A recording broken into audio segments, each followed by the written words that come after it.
Hello friends, welcome to PS English class. আজকের একটি নতুন টপিক, একেবারেই নতুনভাবে, যেমন সে খাচ্ছে। এর ইংরেজি আমরা তো সবাই জানি, হি ইজ ইটিং। এই ছোট্ট সেন্টেন্সটি দিয়ে আমরা অনেকগুলি বাক্য তৈরি করতে পারি। এই বাক্যটিকে বিভিন্ন WH ওয়ার্ড দিয়ে প্রশ্ন করি, যেমন সে কি খাচ্ছে, সে কেন খাচ্ছে, সে কিভাবে খাচ্ছে, সে কখন খাচ্ছে, সে কোথায় খাচ্ছে। এগুলো জিজ্ঞাসা করছে। জিজ্ঞাসা করলে হেল্পিং ভার্ব ইজ আগে হবে, তারপর সাবজেক্ট। যেমন সে কি খাচ্ছে, হোয়াট ইজ হি ইটিং। সে কেন খাচ্ছে, হোয়াই ইজ হি ইটিং। সে কিভাবে খাচ্ছে, হাউ ইজ হি ইটিং। সে কখন খাচ্ছে, হোয়েন ইজ হি ইটিং।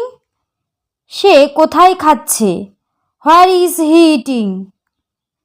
আরও একটি বাক্য দেখি চলো।